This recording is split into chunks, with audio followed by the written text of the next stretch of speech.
하나님의 말씀은 마태복음 9장 2절 말씀입니다. 마태복음 9장 2절.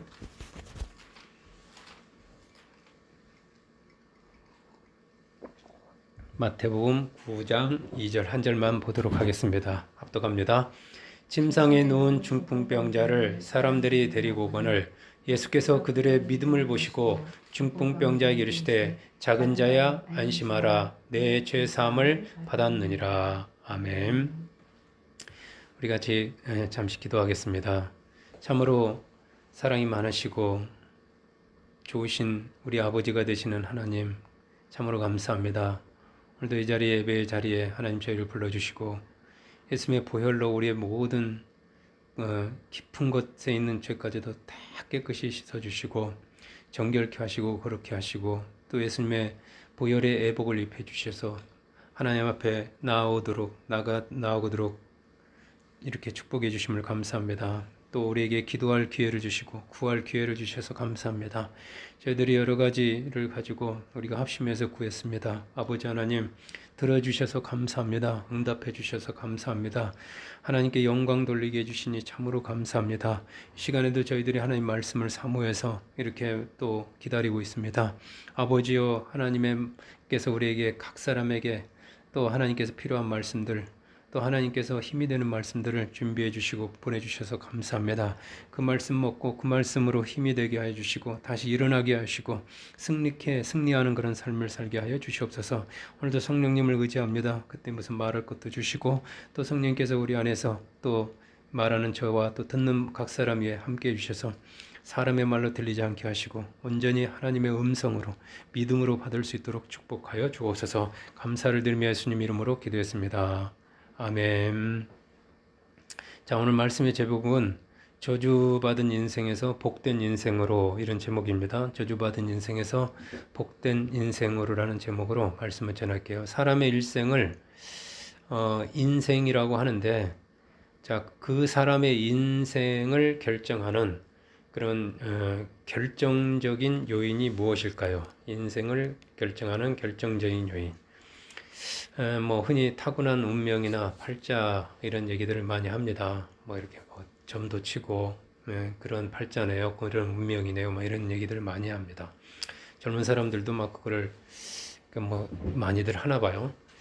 가난한 사람은 가난한 운명과 팔자를 타고났기 때문에 가난한 것이고 부자는 부자 운명과 팔자를 타고났기에 부자가 된 것이라고 말합니다. 또 뭐 더 심지어 말하면 너는 올해는 뭐 운이 없어, 너는 뭐 결혼할 운이 없고 결혼 뭐 내년에 뭐 배우자가 나타날 거야, 뭐 이런 얘기들까지 다 말합니다. 내년까지 배우자를 그럼 기다려야 되는가, 뭐 이런 생각을 하고 되죠. 다시 말하면 사람은 타고난 운명대로 팔자대로 그 어떤 정해진 대로 살 수밖에 없다는 것이죠. 과연 그럴까요? 뭐 그것 때문에 행복한 사람도 있겠지만 그런 팔자 운명이라면 너무 소망이 없을 거예요. 그렇게밖에 살 수 없다면 얼마나 소망이 없을까요? 반대 의견을 말하는 사람들도 있습니다. 그들은 사람의 운명은 각자 개인의 노력으로 얼마든지, 교육이나 노력으로 얼마든지 바꿀 수 있다고 말하면서 노력, 열심을 강조합니다. 거기서 나오는 게 뭐 아메리칸 드림, 뭐 코리안 드림 이런 게 나오잖아요. 비록 이 나라에서는 뭐 어쩔 수 없지만 다른 나라에서 꿈을 이루려고, 여기서 나온 속담이 하늘은 스스로 돕는 자를 돕는다입니다. 내가 열심히 노력하면 하늘이 감동해서 도와준다는 뜻이죠. 나로부터 내가 얼마든지 내 인생을 바꿀 수 있다, 이렇게 생각하고 말하는 거죠.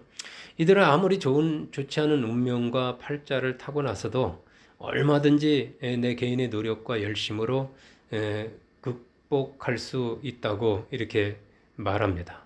그래서 막 노력해라, 열심히 해라 이런 말을 많이 하죠. 민주주의, 개인주의 시대를 사는 요즘에는 후자가 더 많은 사람들의 지지를 받는 것 같아요.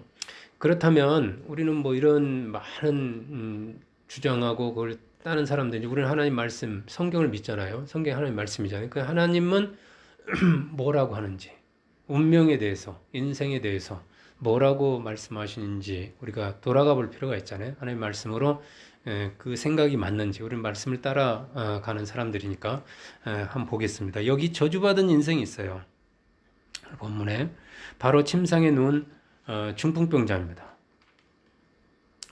조심해야죠. 모든 병을 저주라고 할 수는 없죠. 이렇게 예수님도 그러셨고 어떤 사람이 망대가 이렇게 무너져가 죽은 게 그 죄 때문에 죽은 줄 아느냐 이런 말씀도 하시면 모든 것이 저주, 죄 막 이렇게 할 수는 없겠지만 침상에서 벗어나지 못한 채 그 좁은 침상 안에서 뭐 남은 생애를 지금까지도 그렇게 살아왔겠지만 얼마나 그렇게 살아왔는지 모르지만 남은 생에도 꼼짝달싹 못하는 이 사람을 아무도 복 있는 인생이라면서 부러워하지는 않을 겁니다. 편해 보이지는 않을 겁니다. 나도 저렇게 침상에서 그냥 아무 일도 안 하고 누워서 국가에서 주는 뭘 돈으로 내가 그냥 지냈으면 이렇게 원하는 사람은 아무도 없을 거예요. 그렇잖아요. 그래, 아무튼 이 사람이 선천적으로 그런 중풍병자인지 못 걷고 그렇게 됐는지 보통 척수가 마비돼서 그럴 거잖아요. 혹은 후천적으로 건강하게 지내다가 어떤 사고를 당해서 풍이 온 건지 아니면 뇌졸중이나 그런 것 때문에 중풍병에 걸렸는지 알 수가 없지만 아무튼 간에 전신이 마비가 되어서 지금 침상에 누워 꼼짝할 수 없는 그런 풍에 걸려 있는 전신마비 환자인 것은 사실이죠. 과학도 그 시대의 과학도 그리고 종교도 그 어떤 것도 그를 고칠 수가 없습니다. 그가 이렇게 예수님 앞에 나왔을 때는 그가 그걸 원치 않기 때문에 나왔겠죠. 이대로 살고 싶지 않기 때문에 나왔기 때문에 그도 벗어날 수 있다면은 어떤 방법이 있다면은 벗어나려고 하고 싶었을 겁니다. 그의 중풍병은 그냥 보통 이렇게 어떤 일부가 마비가 된 게 아니라 사지 그냥 온몸이 마비된 중증으로 다른 사람의 도움 없이는 스스로 거동할 수가 없어요. 항상 사람이 붙어 있어야 되죠. 뭐 소변, 대변 다 가리려면. 그리고 다른 사람의 도움 없이는 그 스스로 아무것도 할 수 없는 상태입니다. 그러니까 이걸 한마디로 말하면 다른 사람의 도움만 받고 살 수밖에 없는 인생이에요. 내가 누군가의 도움이 되는 인생이 아니라 다른 사람의 도움을 받아야만 살 수 있는, 도움만 받고 살아야만 하는 그런 인생입니다. 그냥 뭐 스스로가 자괴감에 빠질 수밖에. 나는 짐덩어리고 물건과 같은 그런 존재일죠. 이게 막 방안을 돌아다니는 애완경이나 강아지만 봐도 부러울 정도로 그런 상태죠.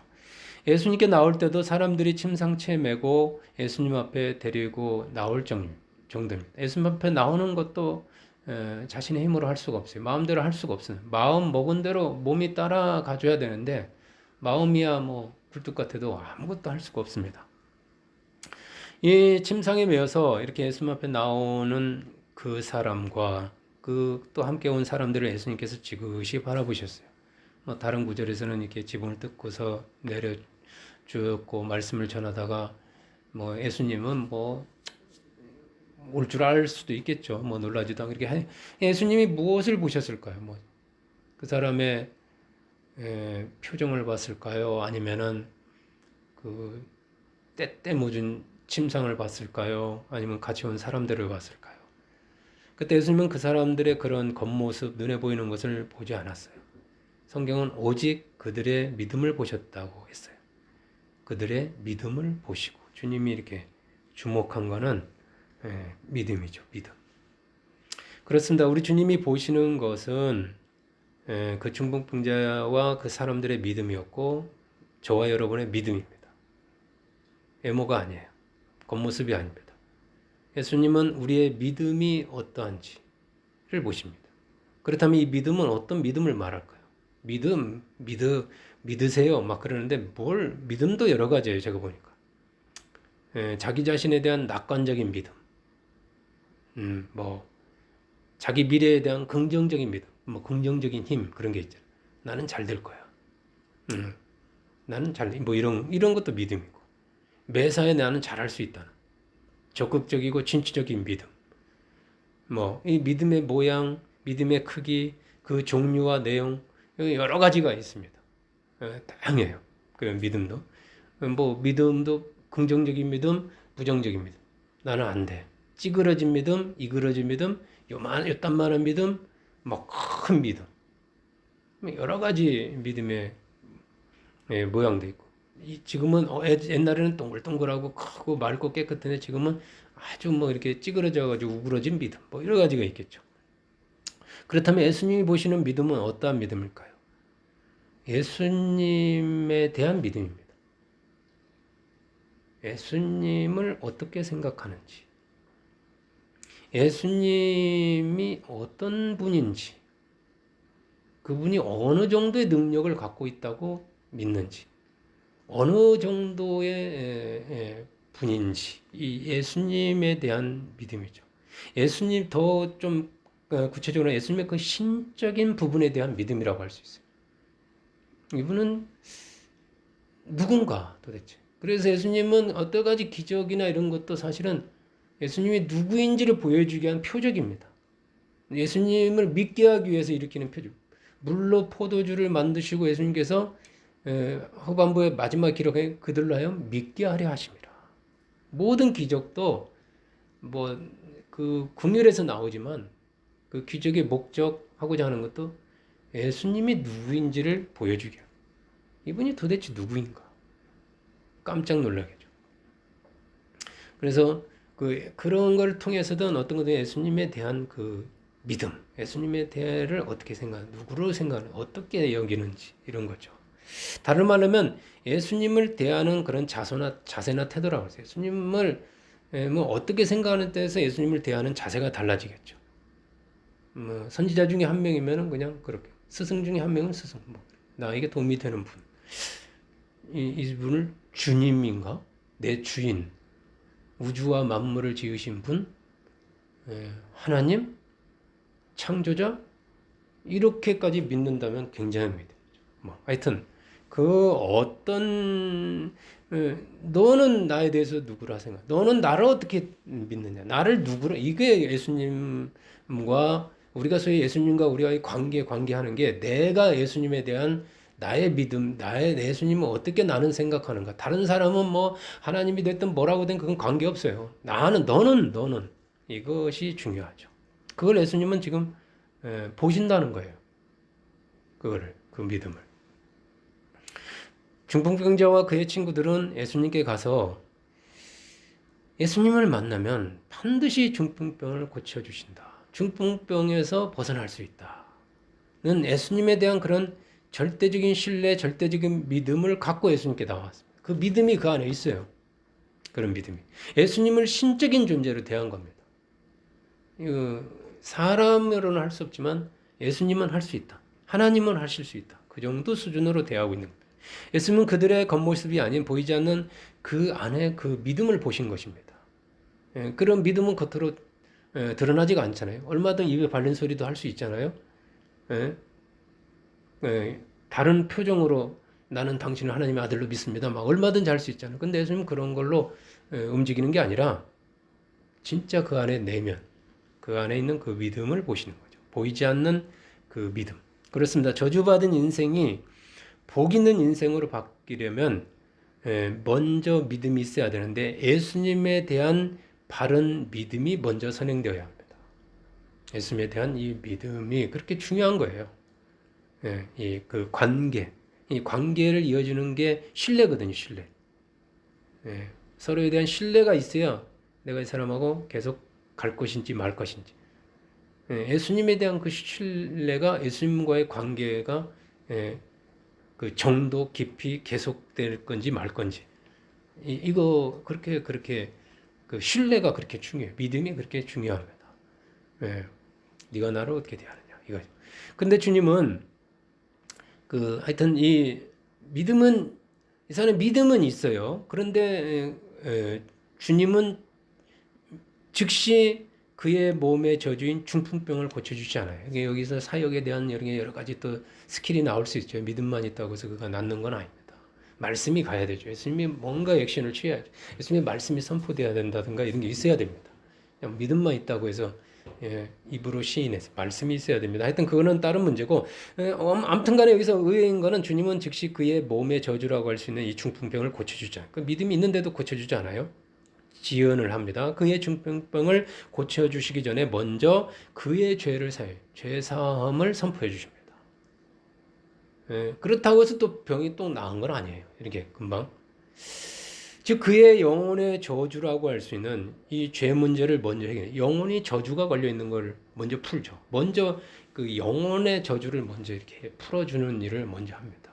꽁꽁꽁꽁 묶여 있는 이 눈에 보이는 그 육신을 풀어줘봐야 영혼의 저주가 풀리지 않으면 다시 또 육신의 저주는 또 일어날 수 있거든요. 그 근본적인 문제, 이 죄 문제, 영혼의 저주 문제를 풀어주지 않으면은 환경이 바뀌었다고, 상황이 바뀌었다고 그 사람이 또 이렇게 우리가 뭐 어디 가서 이제 상담을 받고 아버지 학교 뭐 부모 학교 막 하면서 은혜 받고 막 부흥회 가서 은혜도 받고 일시적으로 막 하는데 한 달 지났다든가 아니면 다시 뭐 상담 학교 갔다가 해서 막 너무 기뻐 부부가 화해되고 했다가 뭐 6개월도 안 돼서 뭐 또 파혼하네 이혼하네 또 옛날로 돌아가면 멜랑콜. 왜 그렇죠? 방법만 배워와서는 되는 게 아니에요. 그의 영혼이 그 저주가 근본적인 게 본인이 그게 저주가 확 깨져야 돼요. 예, 그게 근본적인 게 해결되지 않고서는 사람이 변하지 않아요. 일시적으로 막 또 뭐 영혼의 저주 문제 풀지 않고 이 사람이 가가지고 육신의 병 나와가지고 막 뭐 하다가 또 뭐 또 승질난다고 화내고 또 과음하고 뭐 이렇게 또 품 걸릴 수 있는 거예요. 그래서 아무튼 간에 예수님이 그래서 그랬는지 몰라도 이 사람은 굉장히 사랑해서 문제도 그 영혼의 문제를 타치하는 걸 볼 수가 있어요. 그리고 나서야 비로소 그의 중풍병을 고쳐주셔서 그 병으로부터 그를 자유케 해주셔요. 예, 이게. 자, 마태복음 9장 6절, 7절 그 밑에 하반절 우리 읽어볼까요? 합독합니다. 그러나 인자가 세상에서 죄를 사하는 권능이 있는 줄을 너희로 알게 하려 하노라 하시고 중풍병자에게 말씀하시되 일어나 내 침상을 가지고 집으로 가라 하시니 그가 일어나 집으로 돌아가거늘. 이게 단계가 있잖아요. 순서가 있잖아요. 이렇게 읽어보니까 아무리 저주받은 여러분 인생일지라도 얼마든지 복 있는 인생으로 바뀔 수 있다. 이게 그러니까 우리가 예수 믿는 게 성경에 있는 게 이런 소망이에요. 내가 중풍병에 걸려서 저주받았을지라도 나도 이 사람처럼 될 수 있을까요? 될 수 있다라고 예수님은 이런 사건을 통해서 우리에게 지금 소망을 갖게 해주는 거죠. 저주받은 인생에서 복받은 인생으로 바뀌려면 그러면 어떻게 해야 될까요? 복과 생명의 근원 되시면서 복의 근원이잖아요. 예수님은 생명의 근원이잖아요. 생명 그 자체잖아요. 나는 곧 길이요 진리요 생명이잖아요. 생명을 가지고 복을 가지고 모든 복의 그 생수의 강, 그 근원이 되시는 그 되시고 또 죄를 사해 주는 권능. 다시 말하면 저주를 풀고 묶을 수 있는 하늘과 땅의 모든 권세를 가지시는 그 권능, 저주를 풀어줄 수 있는 권능인 이 예수님을 만나면 된다는 거예요. 네. 만나야 된다는 거죠. 예수 인생의 저주에서 풀어지려면 영혼의 저주에서 풀어지려면 의사가 어떻게 내 영혼의 저주를 풀어줍니까? 의사가 약으로 풀리는 게 아니거든요. 그런 건 그 영혼은 이 영혼의 저주를 풀 수 있는 그분을 만나야 된다는 거예요. 이 예수님을 만나게 하는 것이 바로 우리의 믿음입니다. 연결되는 게. 그 예수님과 나를 연결시켜주는 그 통로, 그게 믿음입니다. 나의 믿음이에요. 예수님의 복의 근원이요 생명의 능력이 그 생명의 능력이 그분에게 있음을 믿는 이 믿음을 가지고 예수님께 나오면 예수님께서 우리에게 또 손을 내밀어 주죠. 안아주죠. 지난주에 그 아버지처럼 죄인이 되어서 하늘과 땅에 죄를 지었지만 내가 아버지께 가면 아버지께서 나를 받아줄 것이라는 그 믿음을 가지고 나오면 예수께서 자비로운 예수님은 거절하지 않으시고 만나주십니다. 그렇다면 예수님 만나기만 하면 여기서 예수님 만난다는 걸 저는 교회에 나오는 걸로 이렇게 보이더라고요. 교회는 그리스도의 몸이거든요. 교회에 나오기만 하면 복 있는 사람이 될까요?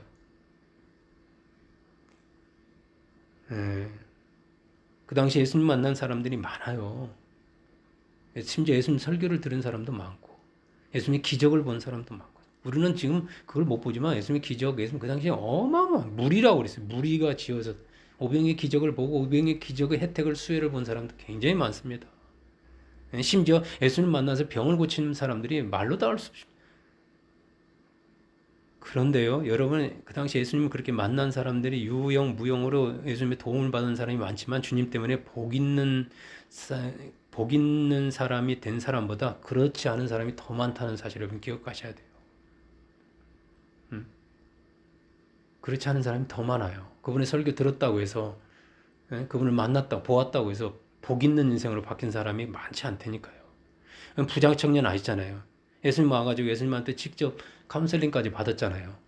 그 사람이 복 있는 인생이 됐습니까? 아니죠. 오병의 기적을 본 사람이, 또 오병의 기적을 맛본 사람이 5천 명이나 돼요.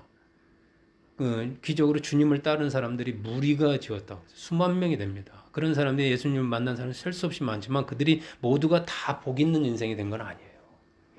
교회 나왔다고 해서 큰 교회 막 5천 명, 만 명, 수만 명, 그 많은 무리에 내가 섞여서 예배드린다고 해서 내가 복 있는 인생이라고 생각한다면 착각입니다. 어떤 그런 복 있는 인생이 될 수 있는 가까이는 와 있겠죠. 남보다 더 그 교회 밖에 있는 사람보다 귀에는 그 설교를 듣다가 어느 순간에 그가 변화가 일어날지는 아무도 모르는, 그래도 더 가능성 있겠죠. 교회에서 예수님하고 담벼락에 사는 것보다. 근데 예수님하고 멀리 떨어져 있다고 하는 사건 사고를 통해서 순간 또 이렇게 변하는 사람도 있어요. 여러분, 저주받은 인생이 복 있는 인생이 되려면 먼저 예수님 만나야 하고요. 예수님을 만나면 반드시 해결해야 할 것이 있어요. 그냥 놔두면 안 됩니다. 그게 바로 죄의 저주예요. 죄의 저주. 저주를 풀어야 됩니다. 저주가 풀려야 돼. 먼저 영원히 죄로부터 구원을 받아야, 즉 영혼의 저주가 풀려야 비로소 육신의 저주, 범사의 저주가 풀려갑니다. 또 영혼의 저주가 풀렸는데 육신의 저주가 안 풀려도요, 너무너무 행복하게 그렇지 않은 사람보다 더 막 기쁨 가운데 살 수도 있어요. 사실 그대로 두는 사람도 있어요. 여러분이 잘 아는 그 화재로 인해 가지고 얼굴 탄 이 누구죠? 이지선 자매. 또 사모님하고 지난주에 그 같이 새롭게 하소서에서 이렇게, 아니구나, 주영훈이가 이렇게 MC로 있는 거기에 나오는 그 황신의 동생 황누구 집사님, 입으로 이렇게 그 그림을 20년 동안 그리는 분. 그 간증 내가 듣는데 굉장히 은혜를 많이 받았어요. 온몸이 지금 충풍병처럼 꼼짝 못 하는데 방황하다가 예수님 만나가지고 지금 배우자도 만나서 20몇 년 결혼 생활하는 그 간증인데 너무 감동적이더라고요. 그대로 있는데 그 사람은, 근데 예수님 때문에 너무 행복한 모습으로 입으로 그림을 그리면서 하나님께 영광 돌리는 삶을 살고 있어요. 여러분, 저주받은 인생에서 복된 인생으로 바뀌려면 먼저 이 영혼의 저주, 죄의 저주가 풀려야 합니다. 그렇다면 이 저주는 어디에서 왔을까요? 자, 로마서 6장 23절 말씀 보시겠습니다. 로마서 6장 23절.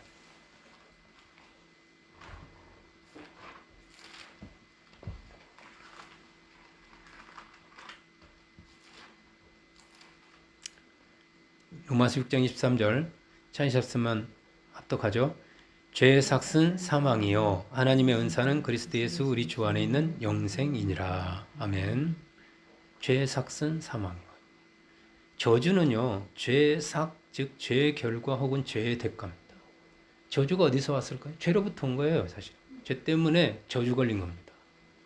저주 가운데 살아가는 거죠. 보이지 않는 수많은 죄 때문에 원죄, 자범죄, 유전죄, 이런 수많은 죄, 지은 죄, 또 우리 이런 수많은 죄 때문에 우리 인생이 저주에 걸려 있는 거죠. 그것도 사망의 저주죠.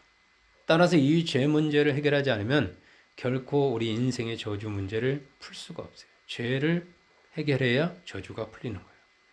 창세기 3장 17절 우리 한번 또 계속해서 보겠습니다. 창세기 3장 17절.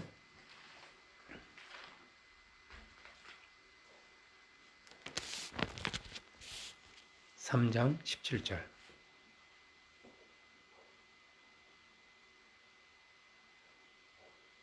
3장 17절 합독합니다. 아담에게 이르시되 내가 내 아내의 말을 듣고 내가 내게 먹지 말라 한 나무의 열매를 먹었은즉 땅은 너로 말미암아 저주를 받고 너는 내 평생에 수고하여야 그 소산을 먹으리라.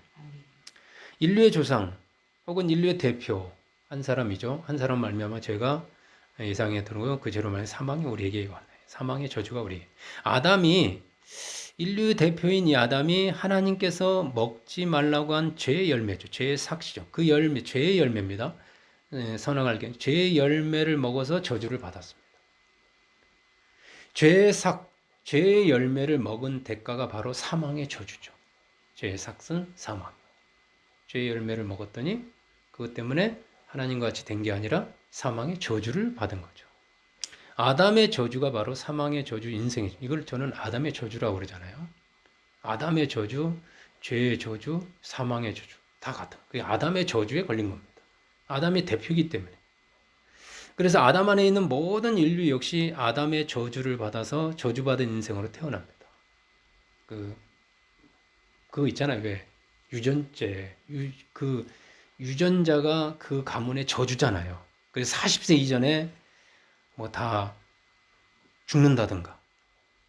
예. 암이 막, 그 가문만 유난히 암이 많은 거예요. 뭐 이렇다든가. 그렇죠? 그 저주가 막 가문을 흐르잖아요.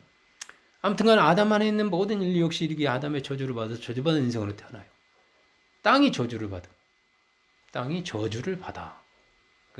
하는 그냥 인생이 저주.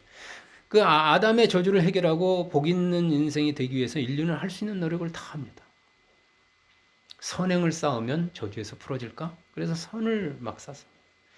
지식과 과학을 발전시킵니다. 과학이 발전하면 우리가 행복한 인생이 됐을까? 지식을 많이 습득하면은 깨달음을 많이 얻으면 깊은 깨달음 얻으면 이 저주가 풀릴까? 쾌락을 통해서 평안과 자유를 얻을 수 있을까? 쾌락주의.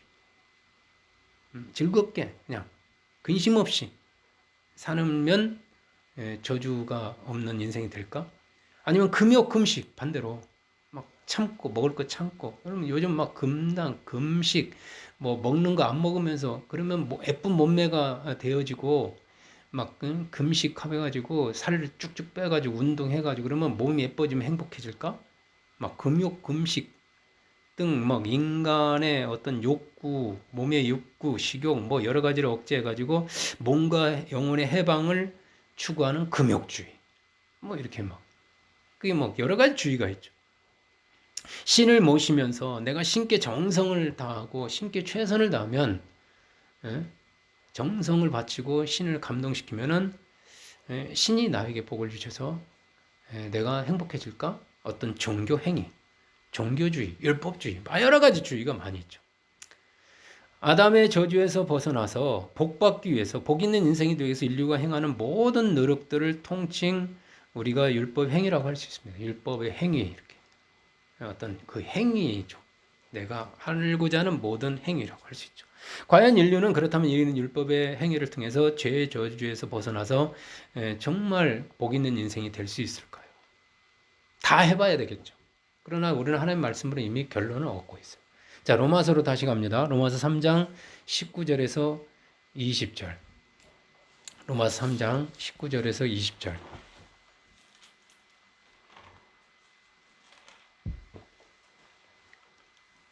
로마서 3장 19절에서 20절.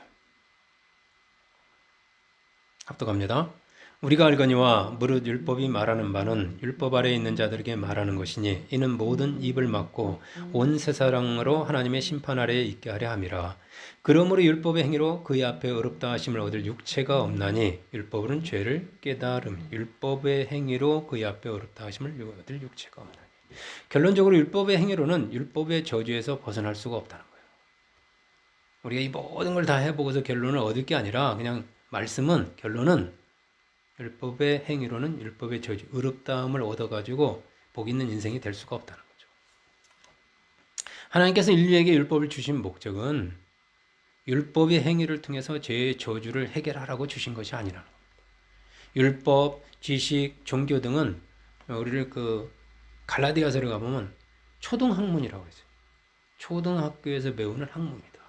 초등학문은 우리를 몽학선생에 대해서 우리를 누구에게로 인도하는 역할을 하는 것이지 그 초등학문으로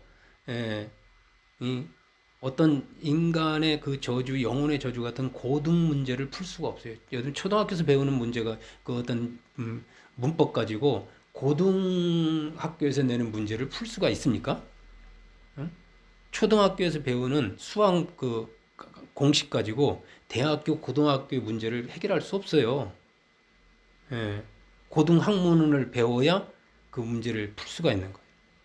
율법, 지식, 종교 등은 하나님이 볼 때는 다 이 세상 초등학문이라고 그랬어요. 이러한 초등학문이 율법을 주신 목적은 죄를 깨닫고 인간의 한계를 깨닫기 위해서 너의 한계는 여기까지야. 너는 안 돼. 이거를 알기 위해서 주신 건데 그걸로 막 다른 용도로 쓰려고 한다는 거예요. 지금. 그래가지고 벗어나려고.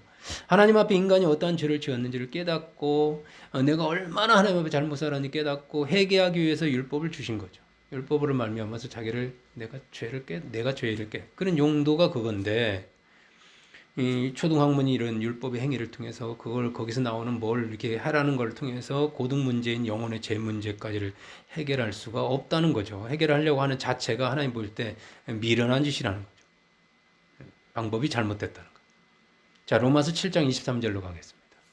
7장 23절.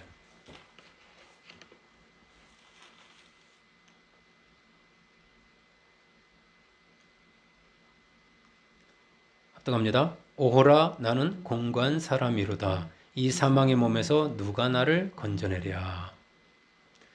여러분 율법 행위로는 결코 아담의 저주, 죄의 저주, 이런 율법의 저주 이런 거를 제가 지금 저주를 여러 가지로 얘기했는데 해결할 수가 없어요. 율법을 깊이 알면 알수록 율법 행위에 빠지면 빠질수록 율법을 연구하고 살면 살수록 사도 바울의 탄식처럼 우리가 얼마나 저주받은 인생인가를 절망하며 깨닫고 머리를 감싸줄 뻔한 옷 벗어날 수가 없는 거예요. 거기에 하면 할수록 더 옥죄옵니다. 율법을 통해서 우리는 태어날부터 율법의 저주에 걸려 있는 공고한 사람. 공고하다 정말. 사망의 저주에 꽁꽁 묶여 있는 존재임을 깨닫게 될 뿐입니다. 깊이 들어가면 들어갈수록 어떤 걸 하나 해결하면 또 걸리고 또 걸리고. 율법 행위를 통해서 율법 저주를 벗어나려고 내가 막 그 율법 행위를 열심을 내면 낼수록 하면 할수록 더 숨이 막히고 더 옥죄오고 더 답답하고 더 힘들어진다는 거예요. 번뇌에서 벗어나기 위해서 100배를 엎드려서 절하고 일어나고 고행을 했는데 루터가 그랬잖아요. 무릎이 까질도록 그렇게 바닥을 기었는데 3000배를 하고 10,000배를 했는데 더 힘든 거예요. 과연 율법의 저주에서 벗어나려면 어떻게 해야 될까요? 인간의 노력 아니면 인간은 이제 율법의 저주에서 영영 벗어날 길이 없는 걸까요?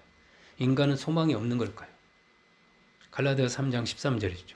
갈라디아서 3장 13절에 우리가 율법에서 벗어날 수 있는 길을 제시해 주죠. 갈라디아서 3장 13절 아시는 구절 가지고 제가 말씀을 전해드리는데 한번 찾아볼까요? 갈라디아서 3장 13절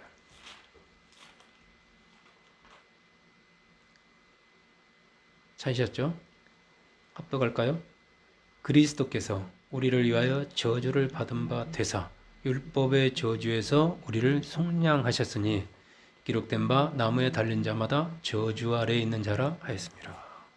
저주, 율법의 저주에서 길이 없나 있다는 거예요. 율법의 저주는 죄의 대가라고 제가 했잖아요.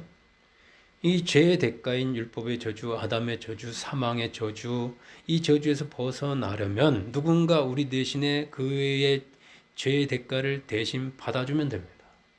나 대신에 그의 죄의 대가를 제 율법이 요구하는 것을 누군가가 만족시켜주면 돼요. 나는 만족시켜줄 능력이 없어요. 힘이 없어요. 죄인인 나는. 우리 스스로는 아무것도 할 수 없습니다. 그런 저주받은 저와 여러분을 위해서 율법의 수많은 요구를 우리 대신에 십자가에서 저주를 받으신 분이 계셔요. 다 짊어진 분이 계셔요. 그 저주를 안고 저주를 받은 몸이 되셔서 그 저주받은 인생, 저주받은 삶을 마친 분이 있습니다. 그분이 바로 예수님이신 거예요. 예수님은 저와 여러분 대신에 십자가에서 피 흘리시면서 우리가 받아야 될 그 모든 저주, 그 저주를 사망의 저주, 아담의 저주를 다 온몸으로 받으시면서 우리를 율법의 저주에서 속량하셨습니다. 풀어주셨어요. 길을 열어주셨어요. 저주에서 풀려날 길을 열어준 겁니다. 중풍병자를 향해서 예수님께서 작은 자여 안심하라. 내 죄사함을 받은 내 저주가 풀렸느니라 이 말이에요. 내 죄사함을 받았네 이 말은 내 저주가 끝났다 이렇게 선포해 준 겁니다. 믿음이 있는 자에게. 그렇게 선포하신 예수님께서 이제 저와 여러분을 향해서 이렇게 선포해 주시고 말씀하십니다.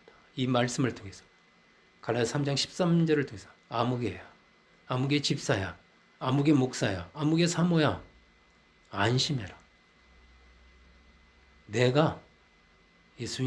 예수님이 내 대신에 십자가에서 내 죄값을 다 갚았단다.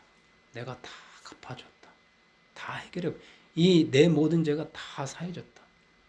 이제 내 율법의 저주가 끝났다. 아담의 저주가 내가 다 아담의 저주를 끝내버렸다. 인류가 받아야 될 사망의 저주 내가 끝내버린 거다. 네가 받아야, 네 후손이 받아야 할 저주 내가 다 끝냈다라고 말씀해 주시고 있는 거예요. 이 중풍병자에게 인생의 저주 가운데 걸린 사람에게 말하듯이 우리 보이지 않는 저주 가운데 걸려있는 저와 여러분을 향해서 말씀해 주시고 그래요. 율법의 저주에서 벗어나서 복 있는 인생이 되려면 내 죄를 속량하셨다는 어떤 막 행위를 하는 게 아니라 죄송해요. 또 목이 제가 또 그러네. 조금 하겠습니다. 이 내 죄를 속량하셨다는 예수님의 이 선포에 내가 할 일은 막 뭘 하는 게 아니라 아멘 하는 거예요. 예수님의 선포 그냥 아멘 하는 거예요. 믿고 받아들이는 거예요. 아멘. 믿고 받아들이는 거예요. 율법의 저주에서 벗어나는 길은 율법의 행위를 막 하려고 막 노력하고 뭐 하는 게 아니라 예수님을 향한 믿음의 전환입니다. 믿음. 예수님의 그 말씀에 대한, 예수님의 선포에 대한 그 믿음이죠. 말씀에 대한 그 믿음이 필요한 겁니다. 지금. 그 예수님에 대한 믿음, 예수님의 말씀에 대한 믿음, 예수님의 한 그 일에 대한 믿음이 필요한 거예요. 일단 중풍병자의 죄 문제를 해결해 주신 주님은 비로소 그의 병도 이렇게 고쳐주시죠. 그러고 나서 육신의 저주를 풀어줍니다. 그를 영혼의 저주와 함께 육신의 저주, 인생의 저주로부터 당연히 그가 육신의 저주에서 중풍병에서 풀려나는 순간 그가 움직이면서 여러 가지 묶였던 것들이 풀어내겠죠. 이제 풀리겠죠. 중풍병자는 예수님께 올 때는 저주받은 불쌍한 인생으로 와가지고 다른 사람에 의해서 실려왔는데 꼼짝달싹 못하는 그 저주 가운데 묶여서 눈만 말똥말똥 뜨고 주님만 바라보고 있는데 이제 집으로 갈 때는 복 있는 행복한 인생이 된 겁니다. 얼마나 행복하겠어요. 얼마나 기가 막히겠어요. 아무도 해결해 주지 못했는데 이 정도까지 되리라고 상상은 못했는데 마음의 평안을 얻고 갑니다. 마음의 자유를 얻고 갑니다. 몸의 자유, 마음의 자유, 죄로부터 자유, 막 뭔가 저주가 막 엉겅퀴가 막 가시가 그를 막 찌르고 엉겅퀴가 그를 꽁꽁 묶어서 아담처럼 인생이 저주 가운데 오호라 공고하게 있던 그가 다 풀린 거예요. 끊어진 거예요. 죄의 사실이, 저주의 사실이. 주님이 율법의 저주에서 우리를 속량해 주신 그 이유에 대해서, 그 목적에 대해서 이유와 목적이 나와 있어요. 3장 14절, 갈라디아서 3장 14절에 이렇게 분명하게 왜 내가 저주를 풀어주나 그 이유, 그 목적이 3장 14절에 제가 지금 복 있는 인생을까지 나아가게 하려고 이 말씀을 얘기하는 거예요. 14절 합독합니다. 이는 그리스도 예수 안에서 아브라함의 복이 이방인에게 미치게 하고 또 우리를 하여금 믿음으로 말미암아 성령의 약속을 받게 하려 함이라. 제가 오늘 말씀은요. 젖과 밥을 같이 줄 거예요. 그러니까 젖을 먹을 때는 부담이 없는데 밥을 먹을 때는 꼭꼭 씹어서 드셔야 돼요. 근데 밥을 먹어야 힘이 납니다. 후반부가 이제 밥이 나가요. 저와 여러분으로 하여금 이 아브라함의 복을 받게 하시고 성령을 약속을 받게 하시려고 예수님께서 율법의 저주에서 우리를 속량하셨어요. 다시 말하면 이 그리스도 예수 안에서 우리가 먼저 율법의 저주에서 해방되어서요. 아브라함의 복을 받고 아브라함의 복을 누리고 제가 여러 가지 그 율법의 저주에서 벗어나면은 마음의 평안, 자유, 막 육신의 자유 이런 게 다 있잖아요. 그걸 받고 나아가서 성령의 능력으로 율법의 저주에 걸린 다른 사람들, 나와 관계없는 이방인들, 심지어 문화와 인종을 넘어서서 또 다른 율법의 저주에 걸린 사람들까지 성령의 권능으로 우리를 통해서 자유케 하시려는 것이 우리를 향한 하나님의 목적이고 율법의 저주에서 우리를 속량한 목적이라는 거예요. 그 이유예요. 거기까지 갈 때 복 있는 인생이 됩니다. 복된 인생. 복 있는 인생이 되려면 이 두 가지가 반드시 돼야 합니다. 예수님의 피로 율법의 저주에서 내가 성령받아가지고 아브라함의 복을 받고 성령의 권능으로 또 다른 율법의 저주에 걸린 수많은 사람들을 해방시키는 일, 사역을 하는 겁니다. 사역, 사명을 하는 겁니다. 그게 사명이 되는 겁니다. 그게 사역이 되는 겁니다. 이게 자꾸 어렵다고 생각하면 안 돼요. 거기까지 나가도록 기도하고 그것도 믿음입니다. 그것도. 성령의 약속을 내가 받았다. 성령의 권능을 받았다고 믿는 것도 믿음입니다. 그리고 그 아브라함이 나에게 주신 그 아브라함의 복, 아브라함의 권능, 죄를 사하는 권능을 사용하는 것, 여기까지 가는 것이 복 있는 인생입니다. 자, 창세기 20장이에요. 창세기 20장 14절에서 17절 말씀 보겠습니다. 창세기 20장 14절에서 17절. 아브라함의 복을 가지고 얘기해 드릴게요. 창세기 20장 14절에서 17절. 길죠? 합도 여러분은 눈으로 따라오고 제가 읽습니다. 아비멜렉이 양과 소와 종들을 이끌어 아브라함에게 주고 그의 아내 사라도 그에게 돌려보내고 아브라함에게 이르되 내 땅이 내 앞에 있으니 내가 보기에 좋은 대로 거주하라 하고 사라에게 이르되 내가 은청계를 내 오라비에게 주어서 그것을 너와 함께한 여러 사람 앞에서 내 수치를 가리게 하였노니 내 일이 다 해결되었느니라. 아브라함이 하나님께 기도하매 하나님이 아비멜렉과 그의 아내와 여종을 치료하사 출산하게 하셨으니. 아브라함의 복, 아브라함의 사역이 무엇일까요? 복된 인생이 무엇일까요? 저는 아브라함의 복과 아브라함의 사역을 하는 사람이 복된 인생이다. 1 플러스 1 완전하다 이렇게 말합니다. 아브라함의 복은 여러분 아브라함의 복은 그래요.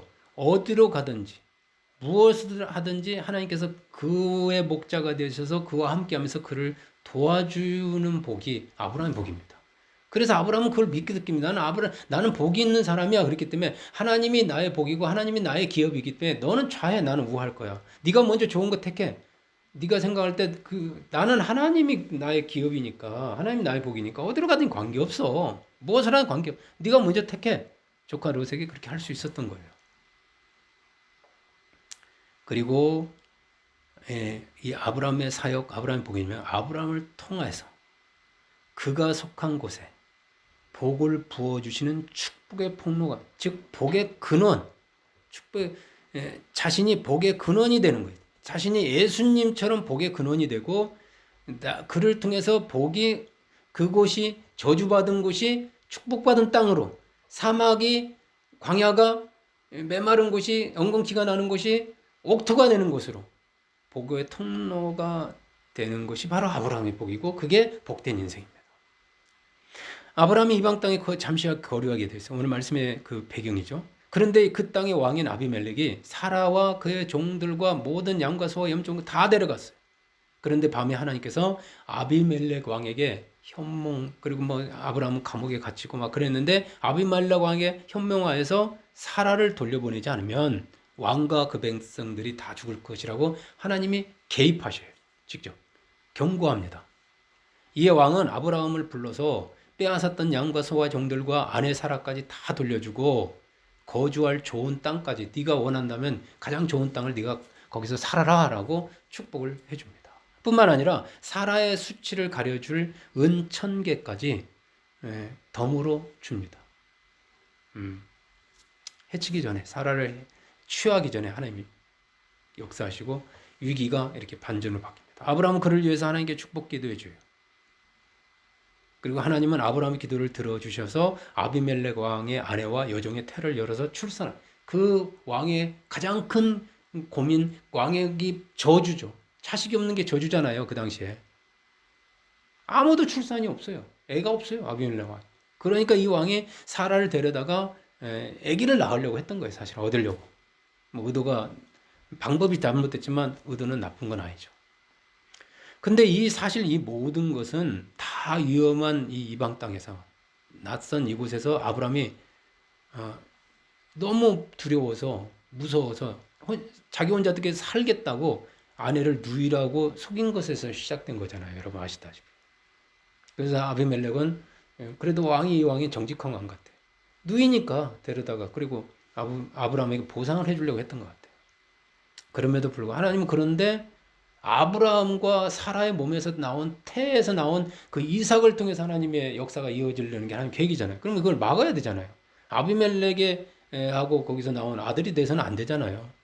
하나님의 말씀을 이루려면. 근데 아브라함이 이런 하나님의 계획을 모르고 그 믿음이 부족해서 하나님이 정말 사라를 통해서 그 씨를 통해서 그 여러 열국의 조상이 되겠다는 그 믿음이 아직 부족해요. 아브라함이. 그러니까 자기가 살아보려고 인간적인 방법으로 이렇게 거짓말을 한다든가 막 이런 방법으로 위기를 벗어나려고 하죠. 그럼에도 불구하고 하나님은 이렇게 여러 가지 믿음도 부족하고 인격도 부족하고 아직도 이런 남자가 어떻게 남자겠어요. 남편이겠어요. 그런 부족한 아브라함이지만 아무튼 그럼에도 불구하고 그 당시에 아브라함은 믿음이 있는 사람이란 말이에요. 믿음이 있는 이 아브라함의 그 믿음을 보시고 아브라함을 선지자로 대해주면서 위기 가운데 이게 아브라함의 복입니다. 어디로 가든지 실수를 해도 조금 부족해도 하나님이 약속대로 그를 위기 가운데서 건져주는 게 아브라함의 복입니다. 도와주시는 게. 그리고 그를 축복의 통로로 사용하셔서 부족한 그가 하나님께 기도할 때 왕의 가문의 저주를 풀어주셔서 막겠던 태를 여시고 출산의 축복을 통로로 그를 사용하는 게 아브라함의 복입니다. 이 아브라함 복이 이방인에게 미치게 하고, 그게 나가면 그도 또 그를 통해서 아비멜렉 왕이 율법의 저주에서 풀어져서 성령의 약속을 받아가지고 아비멜렉 왕이 그런 사역을 할 때, 제자가 될 때, 아브라함의 제자가 그 아브라함의 복의 계승자가 되게 하는 것. 영적인 그 아브라함의 복을 계속 그런 사역을 이어져 가게 하는, 제자가 제자를 낳고 제자를 낳는 그런, 아들은 제자예요, 사실은. 그런 사역을 하게 하는 것이 아브라함의 복이죠. 복된 가문이 되는 거죠. 사실은 그게 복의 가문이, 그 후손이 아브라함의 복을 받고 이방인에게 그 복을 전해주는 그런 복 있는 자녀가 계속 끊어지지 않는 게 복 있는 가문이고 세계적인 가문입니다. 사실은. 여러분 오늘날도 마찬가지예요. 하나님의 아들 예수님이 우리 죄를 속량하기 위해서 십자가에서 흘린 보혈에 대한 그 우리의 믿음, 나의 믿음을 보시고 우리를 아브라함은 선지자로 대우해 주시지만 우리는 아들로 대우해 주셔요. 그래서 아브라함의 복을, 하나님의 복, 아들의 복, 천국의 복을, 하늘의 복을 부어주십니다. 어디로 가든지 무엇을 하든지 복 있는 인생이 되게 해주셔요. 도와주셔요. 우리가 여러 가지로 부족함에도 불구하고 하나님은 이 약속하신 대로 변함없이 우리를 지켜주고 축복해 주십니다. 어디로 가든지 누구를 만나든지 무슨 독을 마실지라 해를 당하지 않게 해주시고 화가 변해서 복이 되게 하십니다. 저주처럼 보이는 일이 도리어 복이 되게 하십니다. 아브라함이 저주처럼 지금 저주를 만났는데 큰 위기를 만났는데 복이 되어버렸잖아요. 나아가서 우리를 아브라함처럼 선지자로 대해주시면서 아들이면서 선지자로 대해주면서 우리의 기도에 응답해 주십니다. 우리를 만나는 사람들이 우리를 통해서 우리가 하나님께 저 사람도 축복해 주세요. 저 사람 태를 열어주세요 하고 그렇게 기도할 때 아브라함의 복을 받도록 우리를 축복의 통로로 사용해 주셔요. 우리만 복 받는 것은 여러분 결코 복 있는 인생이라고 할 수가 없어요. 복이 나한테 끝나버리면 그게 복 있는 인생이 아닙니다. 복이 흘러넘치는 거죠. 우리로 말미암아 우리를 통하여 이방인이 아브라함의 복을 받는 것이 비로 진짜 복 있는 인생입니다. 여러분 아무것도 할 수 없는 저주받은 인생이 도움만 받아야 되면서 살아가야 되는 그 중풍병자 인생이 예수님을 만나서 죄사함을 받고 그 스스로 일어나서 늘 도움만 받아야 되는 사람이 스스로 일어나서 침상을 가지고 걸어가는 것이 복 있는 인생의 시작입니다. 그게 그 복 있는 인생에 지금 여러분 눈에는 그 침상을 들고 가는 사람이 복을 향해서 하나님의 그 복을 열어주었거든요. 걸어가는 게 그의 복 있는 인생의 시작, 첫 걸음을 띄는 겁니다. 처음에 비로소 침상을 들고 가는 그 희망찬 인생, 그게 복 있는 인생의 첫 걸음이 된 거예요. 그게 예수님 만나서 복이 시작된, 복이 열리죠, 이렇게. 축복의 길이 활짝 열리잖아요.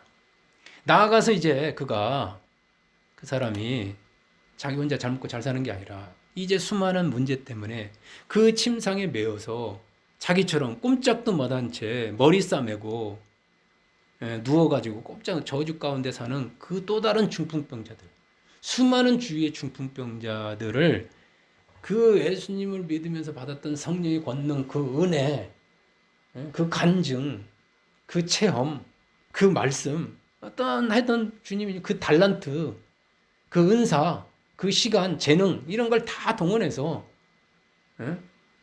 그 율법의 저주에서 그 또 다른 중병병자를 성량시켜주고 그로 하여금 아브라함 복을 향해서 나아가도록 도와주며 사는 인생이 진짜 복된 인생이에요. 그게 복 있는 인생입니다. 사랑하는 여러분, 아무리 현실이 힘들어도 제가 계속 말씀드리잖아요. 낭망하거나 실망하지 하나님을 믿으니 또 나를 믿어라.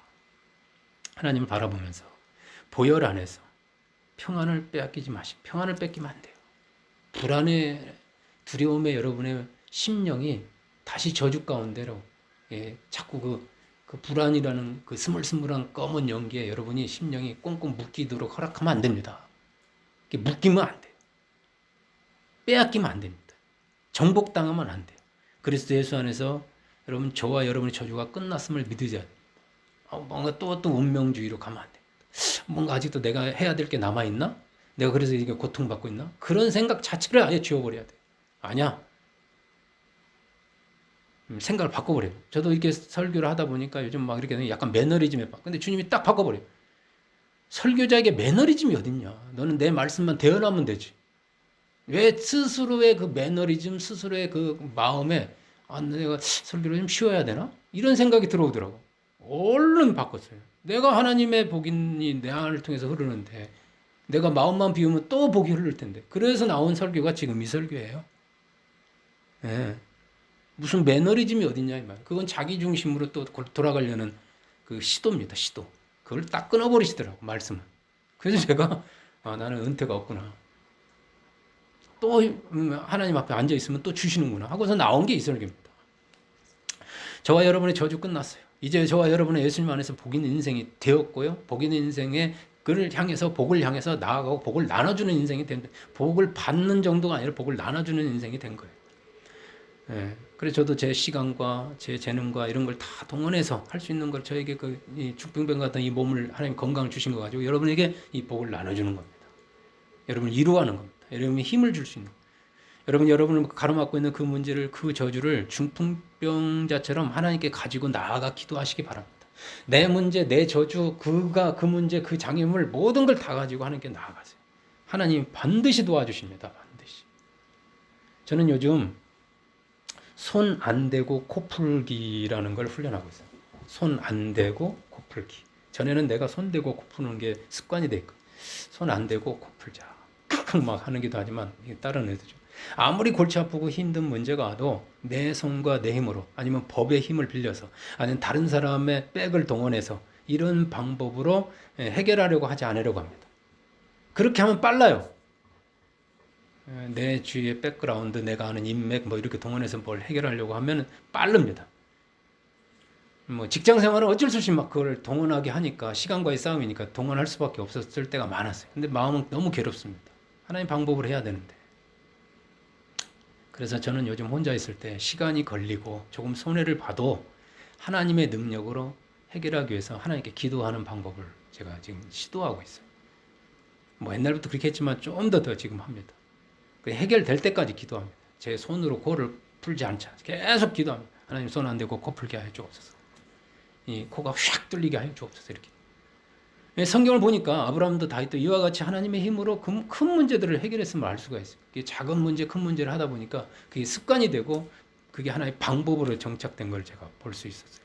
한 걸음 더 나아가서 그 문제를 해결해 달라고 기도할 뿐만 아니라 나의 장애물인 그 코가 저를 막히게 하고 힘들게 하고 있는 답답하게 하는 그 코가 저를 뻥 뚫어줄 뿐만 아니라 그 코도 나를 괴롭히고 힘들게 하는 그 코도 복을 받도록 복된 코가 곧 복된 그 더러운 정말 사람을 힘들게 하고 사람을 괴롭히고 하는 그 인생이 좀 이제는 복 있는 콧덩어리가 되도록 축복하려고 합니다. 그래서 제 인생이 정말 진짜 복 있는 인생이 돼요. 어렵지 않더라고요. 그냥 글을 놓고 기도해 주는 거예요. 그냥 그 사역이 그렇게 어려운 게 아니더라고요. 이와 같은 방법이 가능한 이유는 하나님께서 우리 인생의 저주를 그리스도 예수님의 보혈로 완벽히 해결해 주셨기 때문에 그래요. 이제 예수 안에서 하나님께서 우리의 후원자가 되시고 나의 공급자가 되시고 나의 보호자가 되시고 나의 문제 해결자가 되시기 때문에 정말 하나님 살아계시기 때문에 하나님의 손이 나와 함께 계시기 때문에 그 손으로 내 코를 뽑아주고 그 하나님의 손에 그 콧덩어리도 만지면 복 있는 코가 될 줄 믿기 때문에 얼마든지 손 안 대고 코를 풀 수가 있다고 저는 믿습니다. 시간이 좀 걸리겠죠. 바라기는 예수님의 보혈, 예수님과 그 보혈에 대한 절대적인 믿음으로 저와 여러분의 그 남은 인생이 날마다 이런 복이 넘치고 하나님께 영광 돌리는 주여 저를 축복의 통로로 써주셔서 감사합니다. 이런 복 있는 인생이 되시기를 주님의 이름으로 다시 한번 축복합니다.